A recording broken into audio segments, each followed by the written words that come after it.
This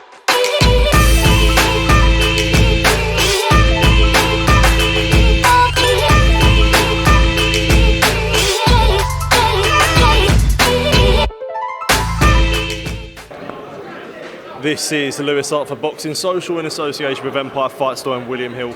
Delighted to be once again joined by Shane McGuigan. Fight week's here, the sun's out, the beach is looking lovely.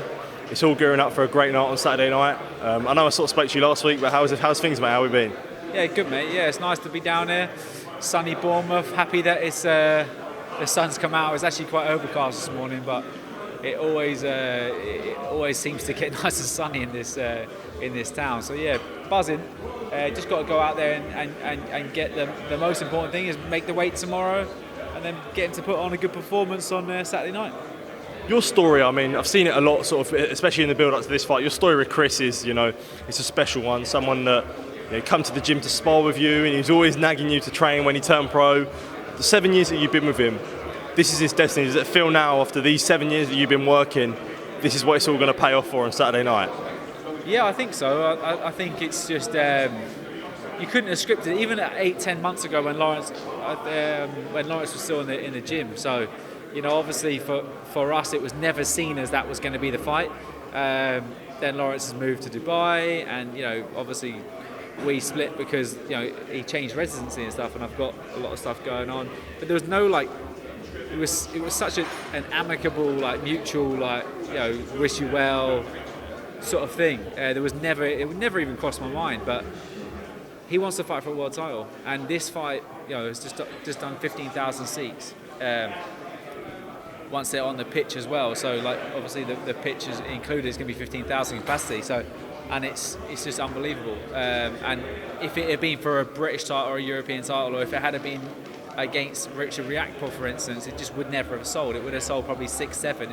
The fans down here that have come to see it are the football fans. They've been, it's been advertised as a world title fight, and the fact that it's another British fighter boxing him just has been brilliant. So, but yeah, it's obviously a little bit of a weird story, but we're here and happy for it, really.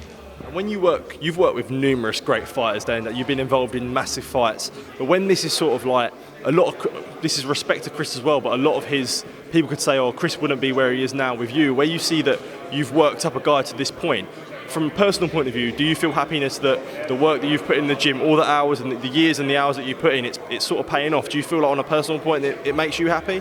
Oh, definitely. I mean, Chris is the one going in there and doing it, and and executing things. But it has been a massive team effort, and also Josh Pritchard as well. He's been massively involved, and my dad and my brother Jake, and everyone's been instrumental in this journey. And it was never seen as Chris Billam-Smith was going to be a headline fighter, and he was in a gym with a lot of high achievers, and he always was working quietly in the background and learning off guys. So for us to be here, in 2023 and him fighting for a world title was just it's a huge achievement for himself and for myself, and it definitely brings a lot of fulfillment, and I feel like he's won because he's won. Do you know what I mean? He's won, but the icing on the cake is going to win a world title. That's the truth. Do you feel like I know it's just business, it's a hard thing, but with someone like Lawrence, who you've put work in with him, do you feel like it's a hard one on an emotional standpoint in a way where it's I know it's just business, but it's also hard where it's someone that you sort of respected before, with someone like Lawrence, and you need to take what he's got?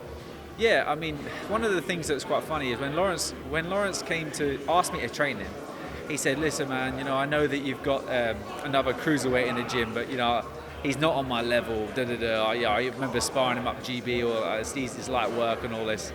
And it was quite derogatory, but that's just the way he felt and the way he talks. And he was in the process of trialing quite a few different trainers. And he comes to the gym, and we did 2-3 days work, and then they sparred. I said, "Why don't you guys just do 6 rounds?" And Chris gave him a hiding that day.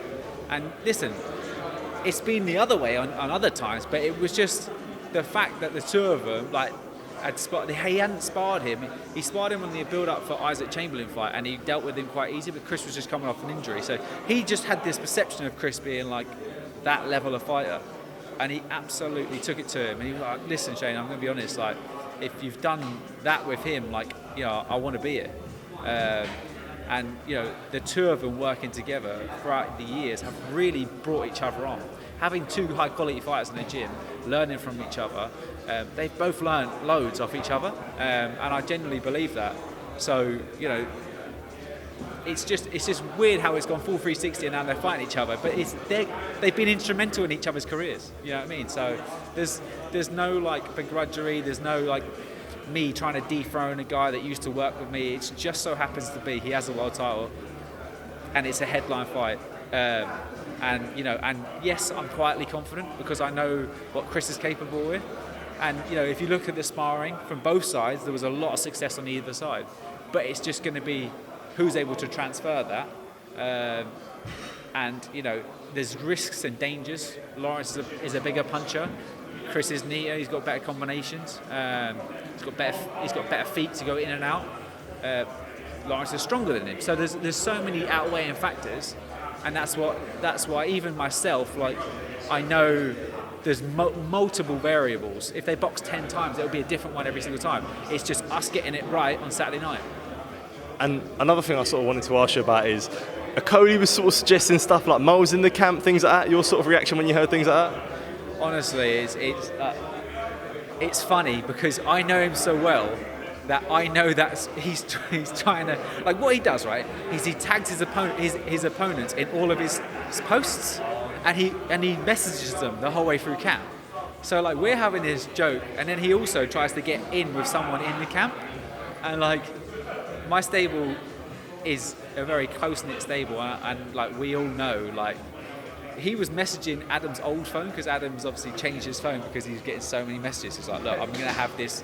So he's completely like blanked his last phone. And he goes, Shane, it's so funny.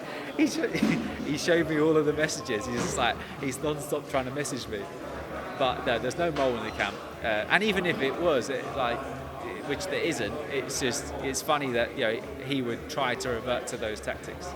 Sort of just as we close this off, I know I sort of spoke about earlier of the great fights that you've been involved in. Just a little one for you. Where does this one rank in terms of all the fights that you've built up for and trained guys for? Hard to say. I mean, it's huge. It's huge for us. Very thankful for everyone that's played a part in Chris's journey. You know, whether it's like my dad, Jake, Josh, as I said before, you know, Eddie Hearn and Matchroom have done a great job to get him those opportunities, and then to get him so highly ranked, and obviously, you know, Ben Shalom and Boxer to have the same vision as us and bring massive shows down here. So this in itself for me is it's like a monumental moment. It's something that we didn't expect to happen, but Chris Billam-Smith has been surprising me ever since he came in the gym. So, you know, does it top, you know, going out to New York and becoming a 2-8 world champion with Carl, or winning the Super Series with Josh Taylor, or George Groves, you know, beating Eubank or beating Chudinoff for a world title. Like, all of these things, like, it's hard to put into perspective. It's just another fantastic journey, and it's definitely the most unique story because I've never had a fighter box an old stablemate, and especially not for a world title. So it's definitely unique. Shane, thank you for your time, mate. I appreciate it, and all the best for Saturday. Thank you for talking to me. Thank you.